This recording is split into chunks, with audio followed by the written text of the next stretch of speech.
नमस्कार विद्यार्थी मित्रांनो, 5 ऑगस्ट हा दिवस म्हणजेच आजचा दिवस संपूर्ण देशासाठी एक उत्सव झालेला आहे.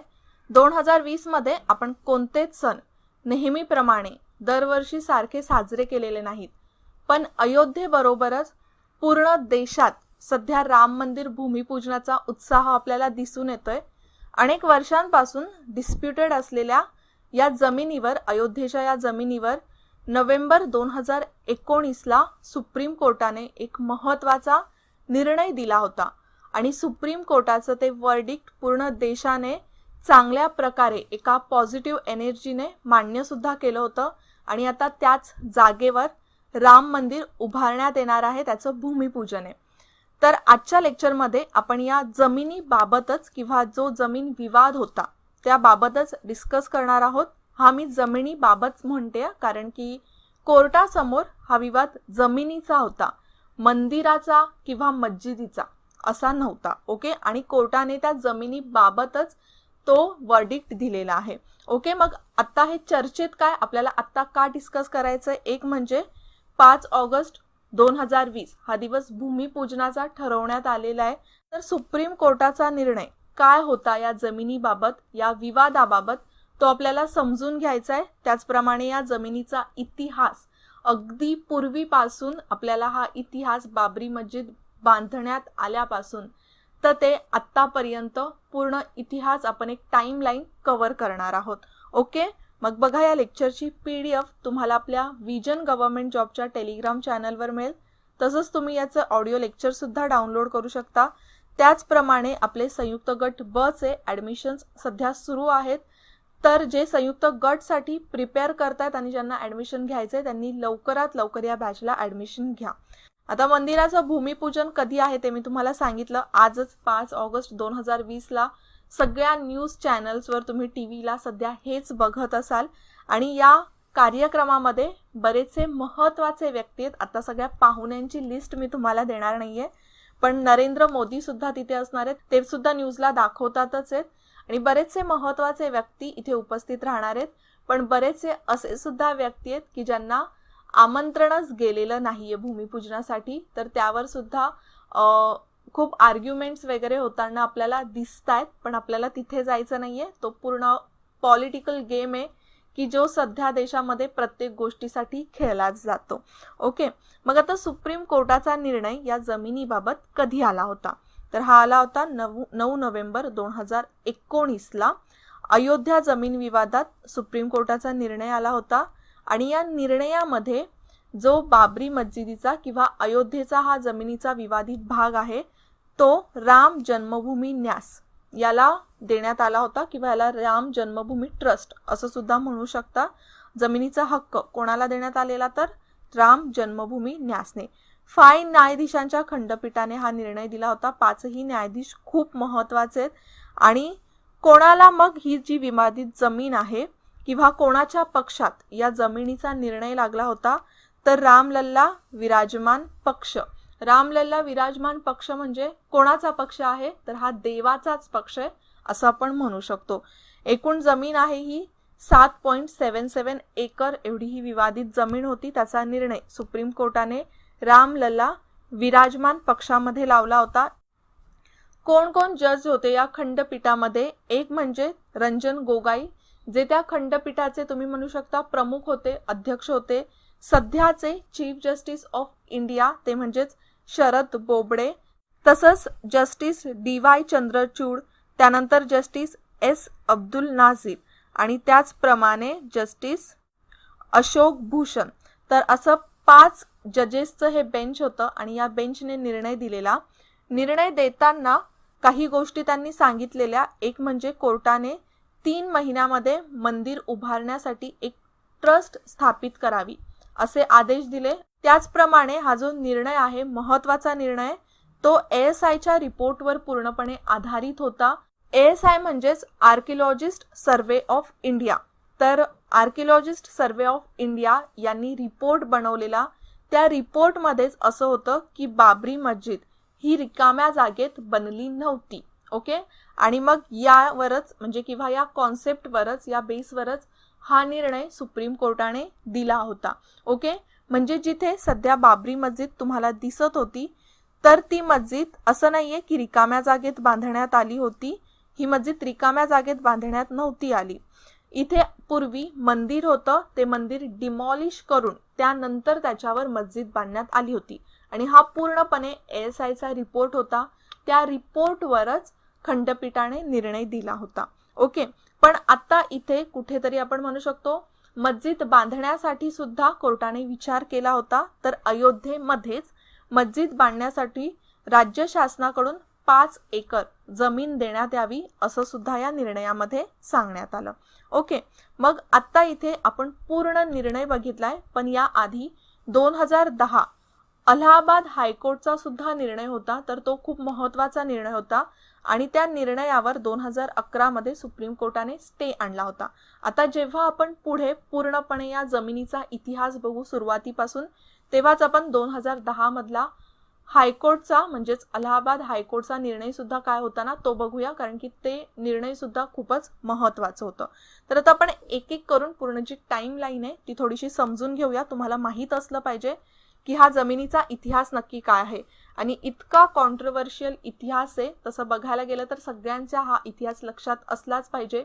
बरेचसे मोठे मोठे इन्सिडंट्स, वाईट इन्सिडंट्स या जागेमुळे झालेले आहेत आपल्या देशामध्ये. याचे जे पडसाद आहेत ते पूर्ण देशामध्ये आपल्याला अनेक वर्षांपासून बघायला मिळत होते. ओके, तर त्याची सुरुवात आपण आपल्या हिंदू ग्रंथांनुसार मांडतो की रामाचा जन्म, भगवान श्री रामाचा जन्म कुठे झाला होता? अयोध्येत.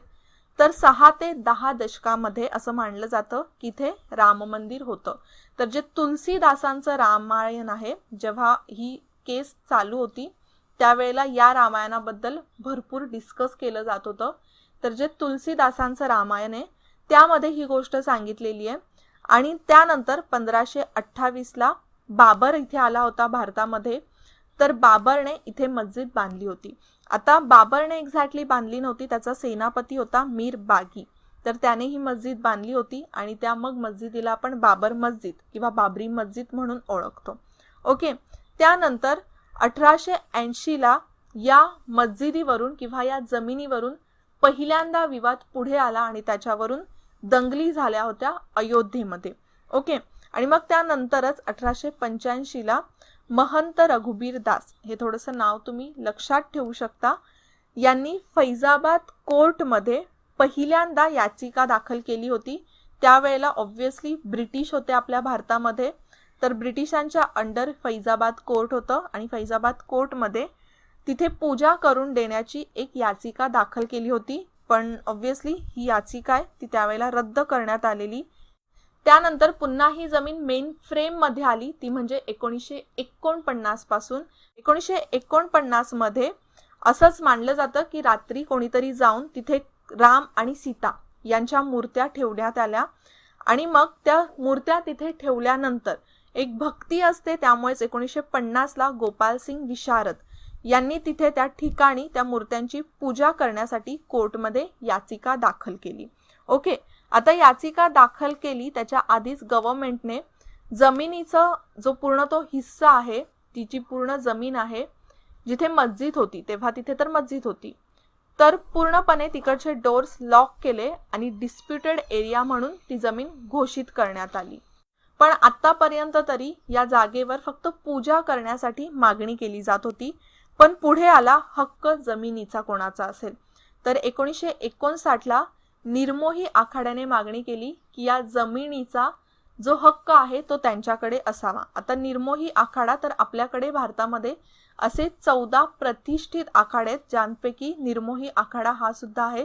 तर या आखाड्याने मागणी केली आणि त्यानंतरच 1961ला उत्तर प्रदेशच्या सुन्नी वक्फ बोर्डने सुद्धा मागणी केली की या जमिनीवर सुन्नी वक्फ बोर्डचा अधिकार असणारे, त्यांचा हक्क असणारे. ओके, पण त्यानंतर बरेच वर्ष ही जमीन लॉक होती, तिकडचे दरवाजे लॉक होते. पण पुढे मग 1986ला स्थानिक न्यायालयाने म्हणजेच जिल्हा कोर्टाने तिथे पूजेची परवानगी दिली. तर आता हा जो निर्णय आहे ना तो खूपच वादग्रस्त ठरला होता. अनेक वर्षापासून ही जी जमीन आहे, डिस्प्युटेड जमीन, ती बंद होती. ओके, तर 1986ला पूर्ण 37 वर्षांनी जिल्हा न्यायालयाने तिकडचे दरवाजे उघडायला सांगितले आणि तिथे हिंदूंना पूजा करण्याची परवानगी दिली. पण हे गेट्स जेव्हा कोर्टाने निर्णय दिला ना, ऑर्डर दिली, त्यानंतर फक्त 1च तास उघडे राहिले. लगेचच काही अशा गोष्टी घडल्या की ते दरवाजे बंद करावे लागले. पण त्यानंतरच 1990 मध्ये एक महत्वाची घटना झाली, ते म्हणजे लालकृष्ण अडवाणी यांनी रथयात्रेला सुरुवात केली.